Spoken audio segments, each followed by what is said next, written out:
السلام علیکم ورحمۃ اللہ وبرکاتہ۔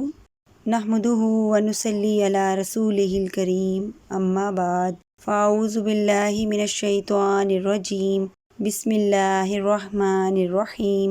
رب اشرح لی صدری ویسر لی امری واحلل عقدۃ من لسانی یفقہوا قولی۔ جب کوئی انسان خود لوگوں سے محبت کرتا ہے اور اپنے آپ کو لوگوں کی محبت کا اہل ثابت کرتا ہے تو دونوں طرف سے آشنائی کی صداقت اس کے لیے مکمل ہوتی دکھائی دیتی ہے۔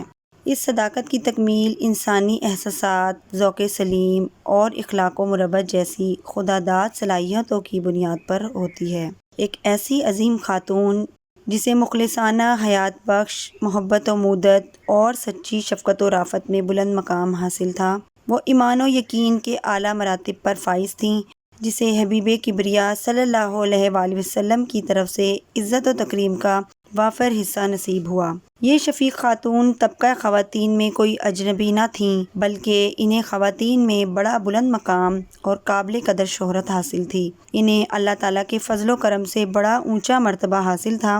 ایک وقت ایسا تھا کہ یہ وراثت کے مال و متاع میں تقسیم ہو کر وارثوں کے حصے میں آئیں، لیکن پھر ان کی زندگی میں یہ دن بھی آئے کہ یہ آزادی کی نعمت سے سرفراز ہوئیں اور شان و شوکت کے اعلیٰ مقام پر فائز ہوئیں۔ ان کے ممتاز مرتبے کی وجہ سے لوگ ان پر رشک کرتے، بھلا لوگوں کو رشک کیوں نہ ہوتا، جبکہ رسول اللہ صلی اللہ علیہ وآلہ وسلم انہیں اماں جان کہہ کر پکارا کرتے تھے۔ ماں سے بڑھ کر بھی بھلا کسی اور کا درجہ ہو سکتا ہے؟ یہ شفیق خاتون کون ہیں؟ یہ خاتون ام ایمن حبشیہ کے نام سے مشہور تھیں۔ ان کا نام برکہ بنت ثعلبہ بن عمرو تھا۔ یہ باپ کی جانب سے 5 اونٹوں اور بکری کے ہمراہ مال وراثت میں تقسیم ہو کر رسول اقدس صلی اللہ علیہ وآلہ وسلم کے حصے میں آئیں۔ انہیں رسول اللہ صلی اللہ علیہ وآلہ وسلم کو بچپن میں اپنی گود میں کھلانے کا شرف حاصل ہوا۔ جب رسول اللہ صلی اللہ علیہ وآلہ وسلم کی شادی حضرت خدیجہ رضی اللہ تعالیٰ عنہا سے ہوئی تو آپ صلی اللہ علیہ وآلہ وسلم نے انہیں آزاد کر دیا۔ ام ایمن کی زندگی میں اہم ترین واقعہ یہ رونما ہوا کہ جب نبی کریم صلی اللہ علیہ وآلہ وسلم کی والدہ ماجدہ آمنہ بنت وہب مدینہ منورہ میں رہائش پذیر آپ صلی اللہ علیہ وآلہ وسلم کے ننیال سے مل کر واپس تشریف لا رہی تھیں تو مقام ابوا پر ان کا انتقال ہو گیا۔ اس سفر میں ام ایمن ان کے ہمراہ تھیں۔ ان غمناک لمحات میں ام ایمن رضی اللہ تعالیٰ عنہا نے رسول اللہ صلی اللہ علیہ وآلہ وسلم کے ساتھ انتہا درجے کی محبت و شفقت کا مظاہرہ کیا۔ اس وقت آپ صلی اللہ علیہ وآلہ وسلم کی عمر ابھی 6 سال تھی۔ یہ والدہ ماجدہ کی جدائی میں غمگین در یتیم کو لے کر مکہ پہنچیں۔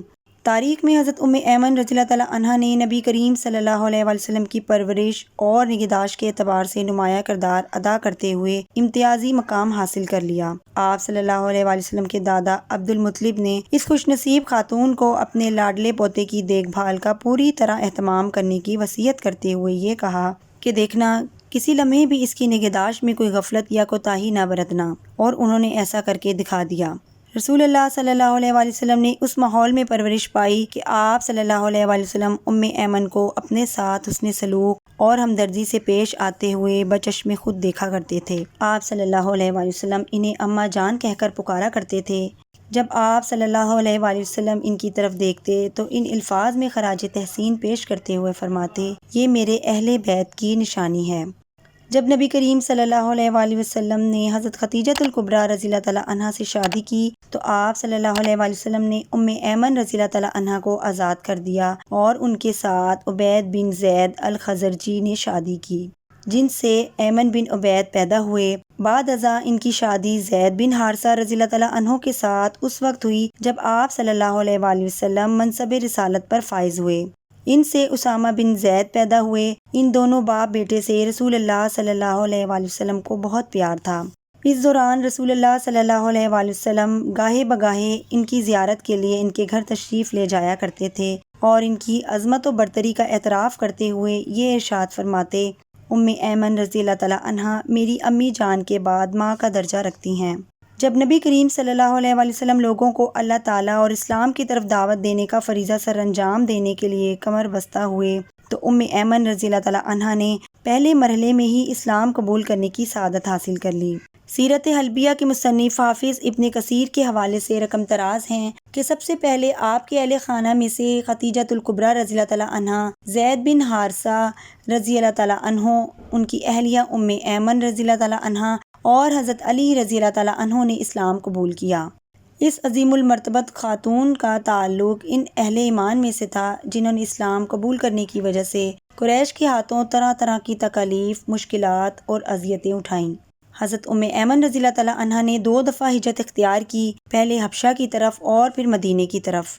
انہوں نے رسول اللہ صلی اللہ علیہ وسلم کے دست مبارک پر بیعت کی اور جہاد، صبر اور سخاوت کے میدان میں کارہائے نمایاں سر انجام دیے۔ ام ایمن رضی اللہ تعالیٰ عنہ نے جہاد میں بھرپور حصہ لیا، غزوہ احد میں شریک ہوئیں، زخمی مجاہدین کو پانی پلانے اور ان کی مرہم پٹی کا فریضہ سر انجام دیا۔ غزوہ احد میں جب مسلمان پسپا ہوئے تو ان میں سے چند ایک کو اسلامی حمیت، غیرت اور خودداری کا درس دیتے ہوئے بڑا ہی تلخ لہجہ اختیار کرتے ہوئے فرمانے لگیں، تم یہاں بیٹھ کر مکھیاں مارو اور تلوار میرے حوالے کر دو۔ ام ایمن رضی اللہ تعالیٰ عنہ غزوہ خیبر میں دیگر صحابیات رضی اللہ تعالیٰ عنہ کے ہمراہ شریک ہوئیں۔ اس موقع پر نبی کریم صلی اللہ علیہ وآلہ وسلم نے مال غنیمت میں سے ان جلیل القدر صحابیات کو باقاعدہ حصہ بھی عطا کیا۔ غزوہ حنین میں حضرت ام ایمن رضی اللہ تعالیٰ عنہ اپنے دونوں بیٹوں ایمن اور اسامہ کے ساتھ قافلہ مجاہدین میں شریک ہوئیں۔ غزوہ حنین میں ایک موقع پر جب مجاہدین میں بھگدڑ مچی تو جو عظیم المرتبت صحابہ کرام رضی اللہ تعالیٰ عنہم نبی کریم صلی اللہ علیہ وآلہ وسلم کو اپنے گھیرے میں لے کر ثابت قدم رہے، ان میں حضرت ام ایمن رضی اللہ تعالیٰ عنہا اپنے دونوں بیٹوں کے ہمراہ شامل تھیں۔ یاد رہے کہ ان کا بڑا بیٹا ایمن غزوہ حنین میں شہید ہو گیا تھا۔ اپنے بیٹے کی شہادت پر ام ایمن رضی اللہ تعالیٰ عنہا کے ایمان و یقین اور جذبہ تسلیم و رضا میں مزید اضافہ ہوا۔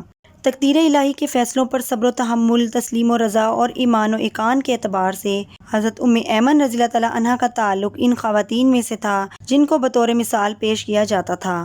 جنگ موتا میں سب سے پہلے اس عظیم خاتون کا شریک حیات امیر لشکر زید بن حارثہ رضی اللہ تعالیٰ عنہ شہید ہوا تو اس خاتون نے اپنے خاوند کے شہید ہونے کی خبر کو تسلیم و رضا کے جذبے سے سنا اور اس پر اللہ کریم سے اجر و ثواب کی توقعات وابستہ کر لیں۔ نبی کریم صلی اللہ علیہ وآلہ وسلم حضرت ام ایمن رضی اللہ تعالیٰ عنہ کو بڑی قدر کی نگاہ سے دیکھتے تھے۔ ان کے بارے میں آپ صلی اللہ علیہ وآلہ وسلم نے یہ ارشاد فرمایا، جسے یہ بات خوش آئند معلوم ہوتی ہے کہ وہ کسی جنتی خاتون سے شادی کرے تو وہ ام ایمن کو اپنے حبالہ عقد میں لے آئے۔ یہ فرمان سن کر حضرت زید بن حارثہ رضی اللہ تعالیٰ عنہ کے دل میں حضرت ام ایمن رضی اللہ تعالیٰ عنہ کا مقام و مرتبہ سہ چند ہو گیا تو انہوں نے اس عظیم المرتبت خاتون کے ساتھ شادی کر لی۔ رسول اللہ صلی اللہ علیہ وآلہ وسلم اس خاتون کو اماں جان کہہ کر پکارا کرتے اور ان کی باتیں بڑے غور سے سنتے، ان کے ساتھ بڑے ادب و احترام سے پیش آتے، بعض اوقات ان کی باتوں سے بڑے محفوظ ہوتے کیونکہ زبان میں لکنت کی وجہ سے الفاظ کی صحیح ادائیگی نہ کر سکتی تھیں۔ جب رسول اللہ صلی اللہ علیہ وآلہ وسلم کا اس دنیا فانی سے کوچ ہوا، ام ایمن رضی اللہ تعالیٰ عنہ کو بہت زیادہ دلی صدمہ پہنچا، آنکھوں سے آنسوؤں کی جھڑیاں لگ گئیں۔ زبان کی لکنت کے باوجود حضرت ام ایمن رضی اللہ تعالیٰ عنہ کے اشعار کہنے اور حکمت و دانائی کی باتیں کرنے سے یہ معلوم ہوتا ہے کہ زبان کی لکنت کا اثر ان کے دل و دماغ پر تو نہ تھا۔ حکمت و دانائی میں زبان کی لکنت کوئی سدِ راہ ثابت تو نہیں ہوتی، بلکہ اس صورتحال سے تو یہ واضح ہوتا ہے کہ نبی کریم صلی اللہ علیہ وآلہ وسلم سے حاصل کردہ علم دل و دماغ پر بڑے گہرے نقوش چھوڑتا ہے۔ حضرت انس رضی اللہ تعالیٰ عنہ سے روایت ہے، کہتے ہیں کہ رسول اللہ صلی اللہ علیہ وآلہ وسلم کی وفات حسرت آیات کے بعد حضرت ابو بکر رضی اللہ تعالیٰ عنہ نے حضرت عمر رضی اللہ تعالیٰ عنہ سے کہا، آئیے ام ایمن کی زیارت کے لیے چلیں، جس طرح کہ رسول اللہ صلی اللہ علیہ وآلہ وسلم ان کی زیارت کے لیے تشریف لے جایا کرتے تھے۔ فرماتے ہیں کہ جب ہم ان کے پاس پہنچے تو وہ رونے لگیں۔ حضرت ابو بکر صدیق رضی اللہ تعالیٰ عنہ نے کہا، آپ روتی کیوں ہیں؟ حالانکہ اللہ رب العزت کے پاس اپنے رسول کے لیے آخرت میں بہت بہتر اہتمام ہے۔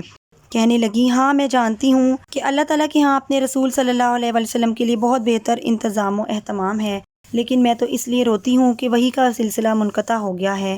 یہ سن کر حضرت ابو بکر صدیق رضی اللہ تعالیٰ عنہ اور حضرت عمر رضی اللہ تعالیٰ عنہ رونے لگے۔ حضرت ام ایمن رضی اللہ تعالیٰ عنہ کو زندگی میں بہت بڑا اعزاز نصیب ہوا اور آخرت میں بھی بلند مقام پر فائز ہوئیں۔ ان کے پوتے بنو الحب کے اعزاز سے سرفراز ہوئے، اس لیے حضرت ام ایمن رضی اللہ تعالیٰ عنہ کا بیٹا اسامہ اور خاوند زید بن حارثہ رضی اللہ تعالیٰ عنہ دونوں رسول اللہ صلی اللہ علیہ وآلہ وسلم کے محبوب نظر صحابی تھے۔ حضرت ایمن رضی اللہ تعالیٰ عنہ کو یہ اعزاز بھی حاصل ہوا کہ انہوں نے رسول اللہ صلی اللہ علیہ وآلہ وسلم سے 5 احادیث روایت کرنے کی سعادت حاصل کی۔ ان سے حضرت انس بن مالک، وحنش بن عبداللہ صنعانی اور ابو یزید المدنی نے حدیث روایت کرنے کی سعادت حاصل کی۔